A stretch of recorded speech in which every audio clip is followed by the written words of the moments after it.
Assalamu alaikum students and welcome back to my channel. So in this video we will solve question number 9 part A. Okay so बहुत easy question है, कोई मुश्किल नहीं है. So just आपको इस diagram को समझना है. सो हमें शेडिड रीजन का एरिया फाइंड करना है. सो शेडिड रीजन जो है हमारे पास एक ऐसी डायग्राम है या ऐसी शेप है जिसका हम डायरेक्ट फार्मूला से या डायरेक्ट हमारे पास कोई ऐसी शेप नहीं है कि जो इस तरह से हो, जिस तरह से ये बनी हुई है, इस तरह टेढ़ी सी, और ये हमारे पास शेडिड रीजन है. So we have to find the area of this shaded region. So हम क्या करेंगे, सपोज देखें हमारे पास ये जो अनशेडिड रीजन है ये रेगुलर शेप्स है, मतलब ये पैरेललोग्राम है, ये ट्रायंगल है एंड ये सर्कल है. सो हम टोटल एरिया फाइंड करके अगर उसमें से ये तीनों का एरिया माइनस कर दें, किसका, पैरेललोग्राम का, ट्रायंगल का एंड सर्कल का. So if we subtract the area of circle, triangle and parallelogram from total area, so we can find the area of shaded region. So now we have to write here area of shaded region, area of shaded region, and this will be equal to total area.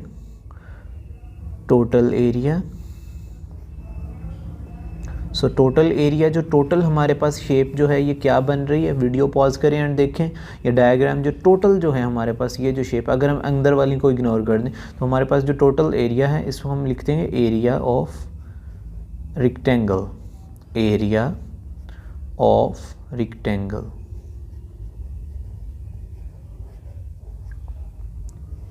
So total area minus area of circle minus area of triangle minus area of parallelogram.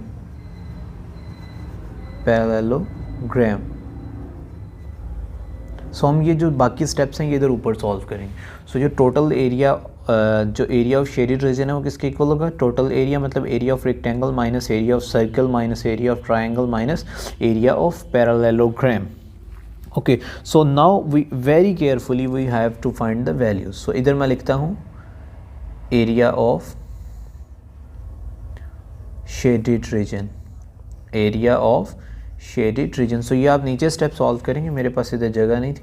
सो मैंने इन सारी statement को लिखना था, इसलिए मुझे थोड़ा सा इस तरह से करना पड़ा. सो टोटल एरिया बेटा, अब देखें टोटल जो ट्रायंगल की जो लेंथ है वो है 12 + 14, 12 + 14. सो ये हमारे पास आ जाएगा इक्वल 12 + 14, 12 + 14. ओके, सो जो ट्रायंगल का जो हमारे रेक्टेंगल का जो एरिया होता है वो होता है length multiply by breath, and इसकी ब्रेथ हमारे पास है 15 × 10 multiply by 15 + 10 minus area of circle. So circle का एरिया होता है πr². सो पाई, ये हमारे पास पाई की वैल्यू आ गई, एंड रेडियस इसका क्या है 4², pi × 4² minus area of triangle किसके इक्वल होता है 1/2 multiply by base multiply by height. So this is base and this is height. So this will be equal to 1/2 multiply by 12 multiply by 15, 1/2 multiply by 12 multiply by 15. And similarly area of parallelogram किसके equal होता है minus base multiply by height. So this is the so इसको मैं थोड़ा सा इधर करके लिख देता हूँ. सो इधर ये पूरा नहीं आएगा, माइनस. सो बेस जो हाइट जो है इसकी पैरेललोग्राम की ये है बेसिकली. सो हाइट जो है इसकी है 10.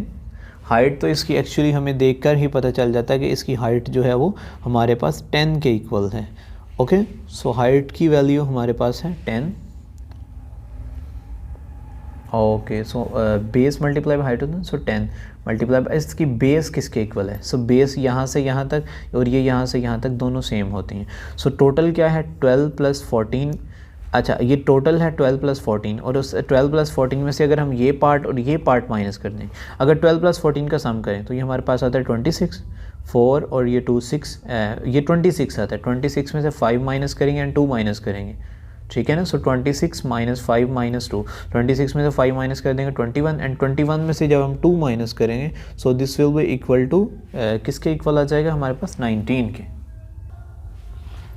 ओके सो ये जो है ट्रायंगल या इसका जो हमारे पास, इसको अगर हम डायरेक्ट लिख लें तो ये हमारे पास यहाँ से यहाँ तक आता है 19 के इक्वल। 19 कैसे है, 14 प्लस 12 किया हमने 26 आ गया। सो चलो मैं इधर लिख देता हूँ, ये इस माइनस को मैं इधर लिखते हैं 26, टोटल ये यहाँ से यहाँ तक है 26, माइनस इसमें से किया हमने 5 को, फिर अगेन हमने माइनस किया 2 को।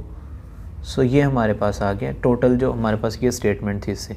सो अगले स्टेप्स हम इधर करते हैं। सो 12 प्लस 14 करेंगे तो ये हमारे पास आ जाएगा 26 मल्टीप्लाई बाय 15 प्लस 10 करेंगे तो ये आ जाएगा 25 माइनस 4 स्क्वायर आ जाएगा 16 बाय 2 1 ज़ार 2 2 6 ज़ार 12। सो ये 16 6 15 ज़ार 90 होता है माइनस 90 माइनस ये 19 आ जाएगा मल्टीप्लाई बाय 10, 19 मल्टीप्लाई बाय 10।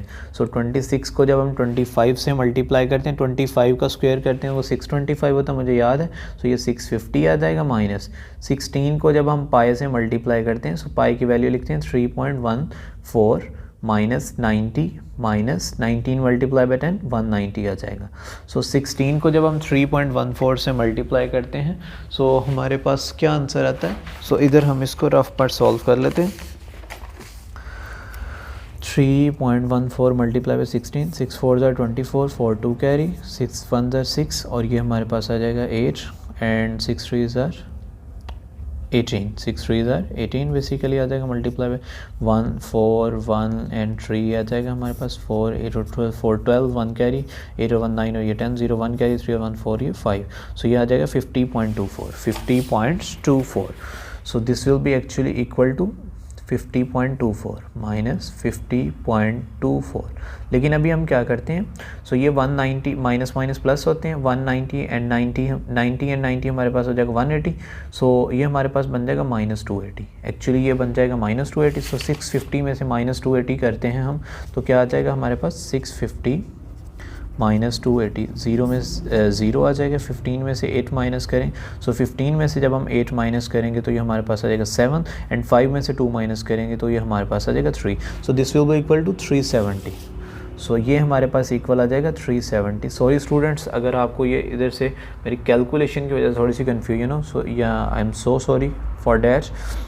सो जब 370 में से हम 50.24 माइनस करते हैं तो क्या आ जाएगा आंसर हमारे पास। सो ये है हमारे पास 370 माइनस 50.54 50 इधर 0.24 0 0 10 में से 4 6 एंड 9 में से 2 9 में से 2 7 एंड इधर 9 आ जाएगा एंड 7 में से 5 माइनस 6 में से 5 माइनस करेंगे 319.76।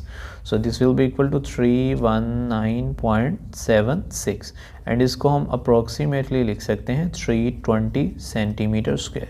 सो अगर आप इससे कंफ्यूज है ना, इससे कंफ्यूज, सो ये टोटल 26 था, 26 में से ये 5 माइनस किया और 2 माइनस किया तो हमारे पास ये चीज़ आ जाएगी। So this is the base of parallelogram. So I hope ये क्वेश्चन आपको बड़े अच्छे से क्लियर हो गया। ये फर्स्ट स्टेप था, उसके बाद ये नीचे वाले स्टेप हैं जो कि आपने इधर करने हैं। ओके सो आई थिंक ये आपको अच्छे से क्लियर हो गया and if you still have any confusion so you can ask in comments. So take care and अल्लाह हाफिज़।